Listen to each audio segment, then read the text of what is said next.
Section 1. You will hear a conversation between a man and a woman. The woman is talking to the man regarding a job in a hotel. You have some time to look at questions 1 to 10.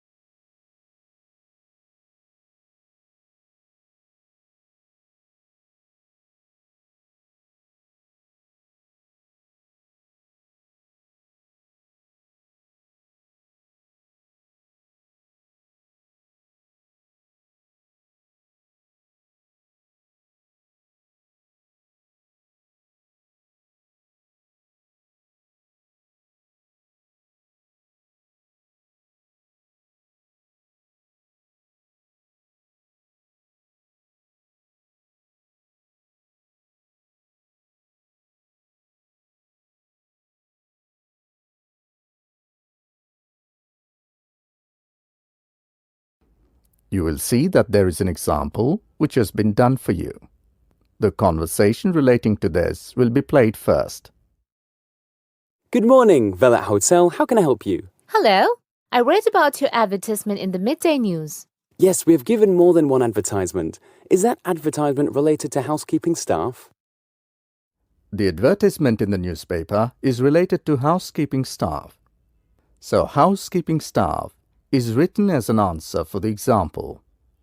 Now listen carefully and answer questions 1 to 10. Good morning, Velat Hotel. How can I help you? Hello. I read about your advertisement in the midday news. Yes, we have given more than one advertisement. Is that advertisement related to housekeeping staff? Right. I'm interested in the cleaning department. Great. Actually, I'm not dealing in this department. The person who is taking care of this department is not available today. Still, I can help you by giving you the basic details if you're interested. Oh, that will be great. What kind of staff are you looking for? The staff that we are looking for includes laundry, shoe polishing facilities, keeping the building clean, sweeping, mopping, dusting, vacuum cleaning, and bathroom cleaning. Housekeeping staff also clean the windows and public areas and remove trash and deposit it into the building dumpsters. Absolutely right. Can you tell me the working hours? We have 4 shifts: early morning shift from 4 a.m. to 10 a.m., morning shift from 10 a.m. to 4 p.m., evening shift from 4 p.m. to 10 p.m., and night shift from 10 p.m. to 4 a.m. So, do you give the option to the people of choosing the shift timings? Actually, we do not encourage that. The reason is that everybody would choose the shift according to their preference, but we do allow replacing one week's shift with another shift timing. I think it would be better if I note all this down. Also, can you tell me about the day off system? We offer 2 days off and you can change the days on every alternative week of the month. Can you please tell me regarding the payment system? Absolutely, just a moment. Yes, I have them.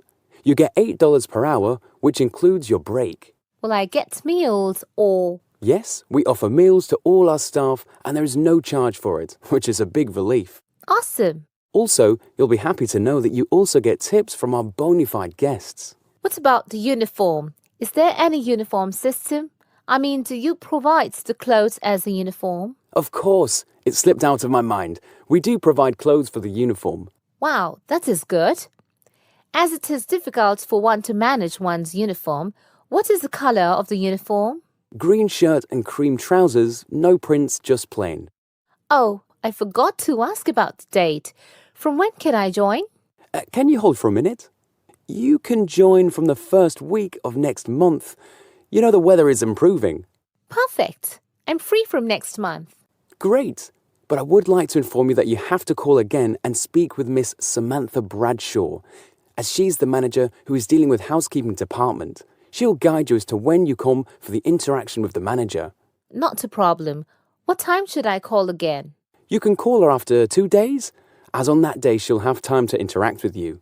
So shall I call back on the same number? No, I'll give you her number. The number is +044 888 333 5385. Okay, I will call her. Do tell her about all information which I've given you, and also you'll be asked some verification questions. Not a problem. Thank you very much. You are most welcome. That is the end of section 1. You now have some time to check your answers.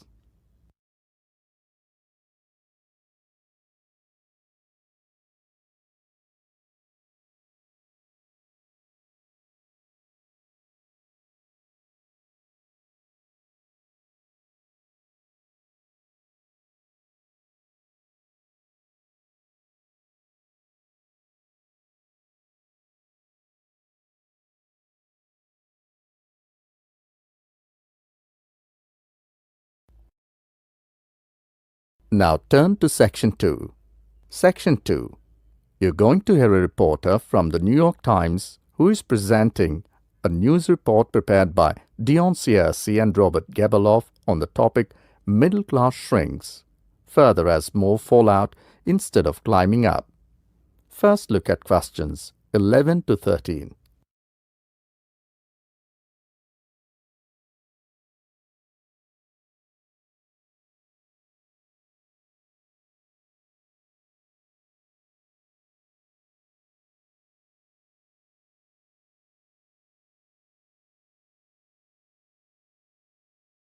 Now listen to the recording and answer questions 11 to 13. The middle class that President Obama identified in his State of the Union speech last week as the foundation of the American economy has been shrinking for almost half a century. In the late 1960s, more than half of the households in the United States were squarely in the middle, earning, in today's dollars, $35,000 to $100,000 a year. Few people noticed or cared as the size of that group began to fall, because the shift was primarily caused by more Americans climbing the economic ladder into upper income brackets. But since 2000, the middle class's share of households has continued to narrow, the main reason being that more people have fallen to the bottom. At the same time, fewer of those in this group fit the traditional image of a married couple with children at home, a gap increasingly filled by the elderly. This social upheaval helps explain why the president focused on reviving the middle class, offering a raft of proposals squarely aimed at concerns like paying for college education, taking parental leave, affording childcare, and buying a home. Now look at questions 14 to 21. As the talk continues, answer questions 14 to 21.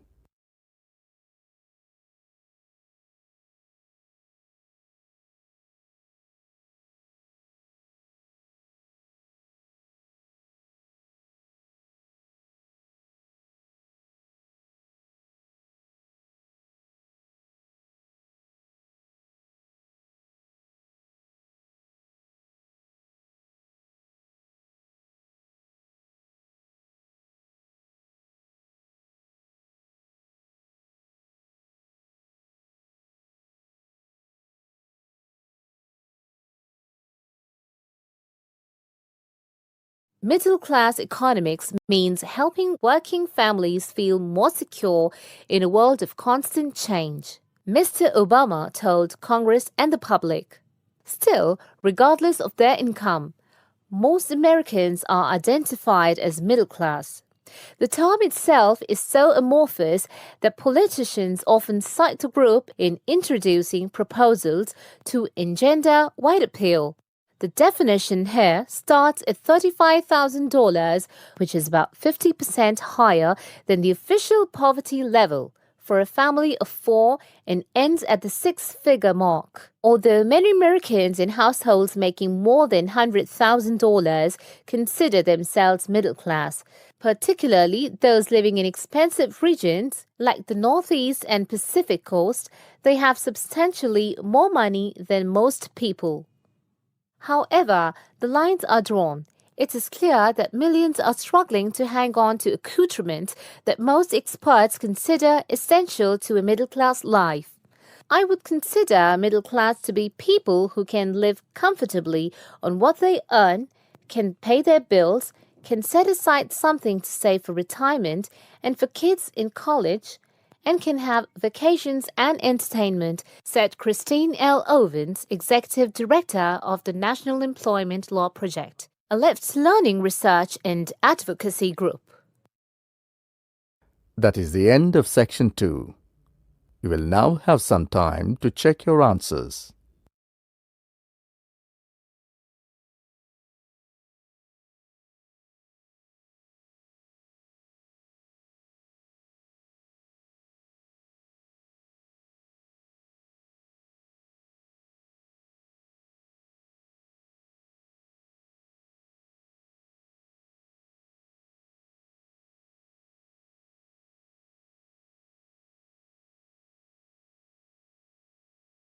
Now turn to section 3.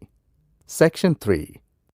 In this section, you will hear an interview conducted by an interviewer Spiegel with the scientist Peter Piot, who discovered Ebola, a dangerous disease. Both of them are conversing about the disease and its origin. First, look at questions 22 to 26.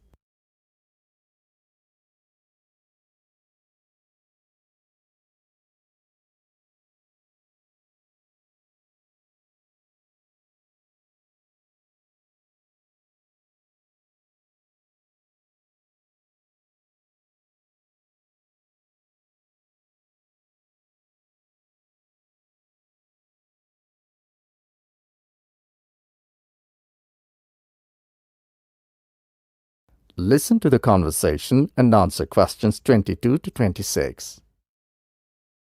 Professor Piot, as a young scientist in Antwerp, you were part of the team that discovered the Ebola virus in 1976. Can you tell how did it happen? I still remember. Some day in September, a pilot from Sabina Airlines brought us a shiny blue thermos and a letter from a doctor in Kinshasa, in what was then Zara in the thermos.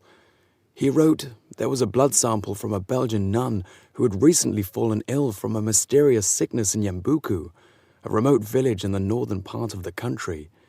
He asked us to test the sample for yellow fever. These days, Ebola may only be researched in high-security laboratories. How did you protect yourself back then? We had no idea how dangerous the virus that we were dealing with was. And there were no high-security labs in Belgium back then. We just wore our white lab coats and protective gloves. When we opened the thermos, the ice inside had largely melted and one of the valves had broken. Blood and glass shards were floating in ice water. We fished the other, intact test tube out of the slop and began examining the blood for pathogens using the methods that were standard at the time. But the yellow fever virus apparently had nothing to do with the nun's illness. No, and the test for Lassa fever and typhoid fever were also negative. What then could be? Our hopes were dependent on being able to isolate the virus from the sample. To do so, we injected it into mice and other lab animals. At first, nothing happened for several days. We thought that perhaps the pathogen had been damaged from insufficient refrigeration in the thermos. But then, one animal after the next began to die. We began to realize that the sample contained something quite deadly. But you continued. Other samples from the nun who had just died arrived from Kinshasa.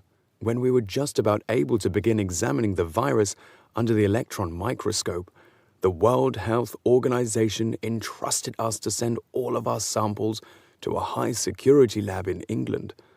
But my boss at the time wanted to bring our work to a conclusion no matter what. He grabbed a vial containing virus material to examine it, but his hand was shaking and he dropped it on a colleague's foot. The vial shattered. My only thought was, oh shit! We immediately disinfected everything, and luckily our colleague was wearing thick leather shoes. Nothing happened to any of us. Now look at questions 27 to 30. As the talk continues, answer questions 27 to 30.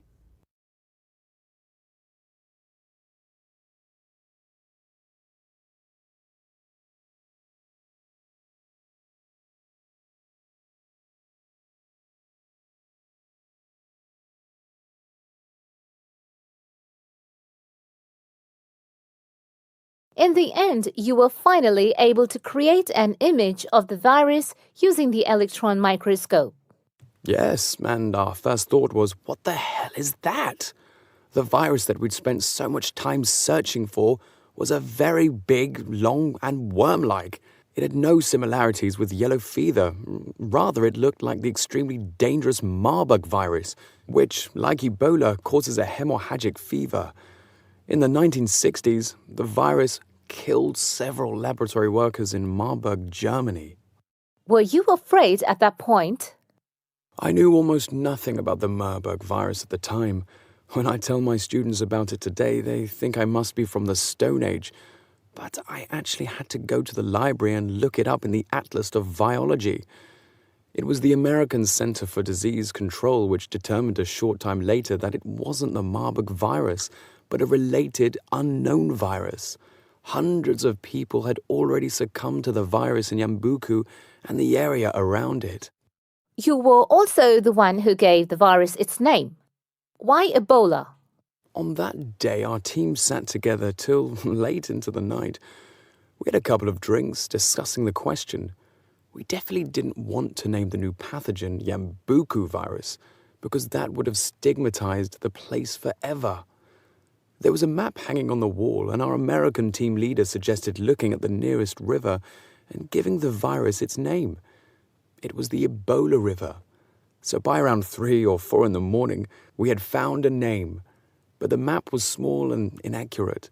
We only learned later that the nearest river was actually a different one. But Ebola is a nice name, isn't it?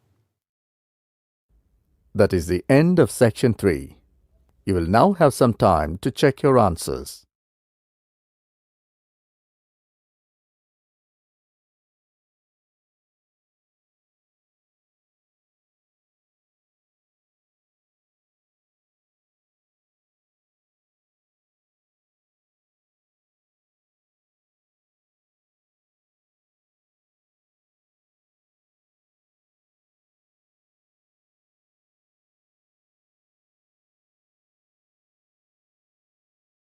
Now turn to section 4.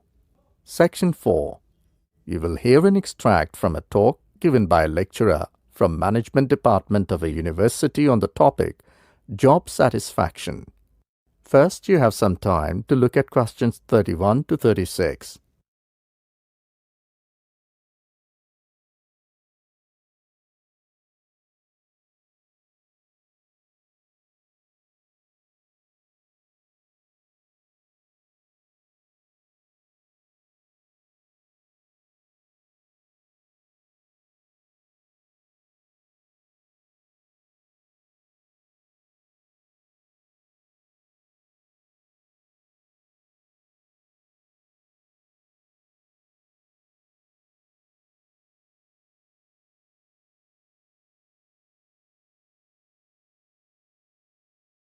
Now listen carefully and answer questions 31 to 36.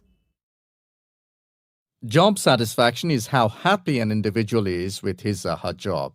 Scholars and human resource professionals generally make a distinction between affective job satisfaction and cognitive job satisfaction. Affective job satisfaction is the overall extent of pleasurable emotional feelings individuals have about their jobs and is different from cognitive job satisfaction, which is the extent of individual satisfaction with particular facets of their jobs such as pay, pension, arrangements, working hours, and numerous other aspects of their jobs. At its most general level of conceptualization, job satisfaction is simply how content an individual is with his or her job. Affective job satisfaction is usually defined as a one-dimensional, subjective construct representing an overall emotional feeling individuals have about their job as a whole. Hence, affective job satisfaction for individuals reflects the degree of pleasure or happiness their job in general induces. Cognitive job satisfaction is usually defined as being a more objective and logical evaluation of various facets of a job. As such, cognitive job satisfaction can be one-dimensional if it comprises evaluation of just one aspect of a job, such as pay, or maternity leave, or multidimensional if two or more facets of a job are simultaneously evaluated. Environmental factors. One of the most significant aspects of an individual's work in a modern organization concerns the management of communication demands that he or she encounters on the job. Demands can be characterized as a communication load. Individuals in an organization can experience communication overload and communication underload, which can affect their level of job satisfaction. Communication overload can occur when an individual receives loads of message in a short period of time, which can result in unprocessed information, or when an individual faces more complex messages that are more difficult to process. Due to this process, given an individual's style of work and motivation to complete a task, when more inputs exist than outputs, the individual perceives a condition of overload which can be positively or negatively related to job satisfaction. In comparison, communication underload can occur when messages or inputs are sent below the individual's ability to process them. According to the ideas of communication overload and underload, if an individual does not receive enough input on the job or is unsuccessful in processing these inputs, the individual is more likely to become dissatisfied, aggravated, and unhappy with their work that leads to a low level of job satisfaction. Now look at questions 37 to 40.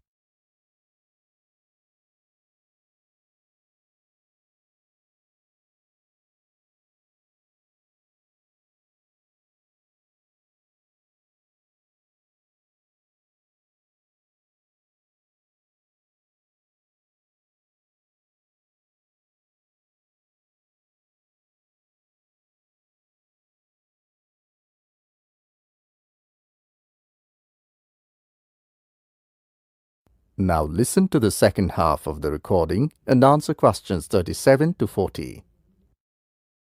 Superior-subordinate communication. Superior-subordinate communication is an important influence on job satisfaction in the workplace. The way in which subordinates perceive a superior's behavior can positively or negatively influence job satisfaction.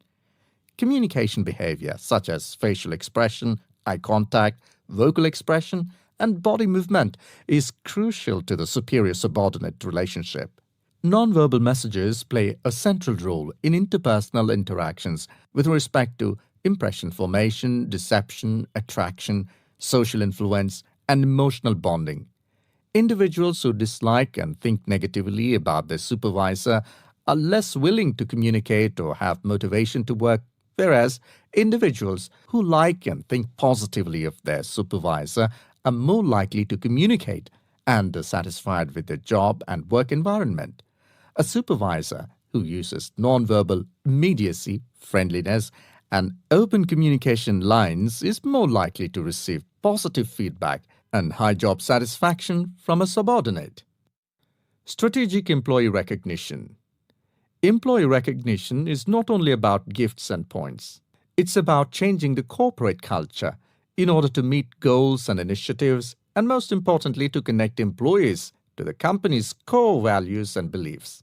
Strategic employee recognition is seen as the most important program, not only to improve employee retention and motivation, but also to positively influence the financial situation.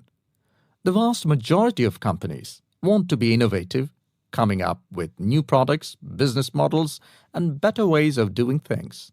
However, innovation is not so easy to achieve. A CEO cannot just order it and so it will be achieved.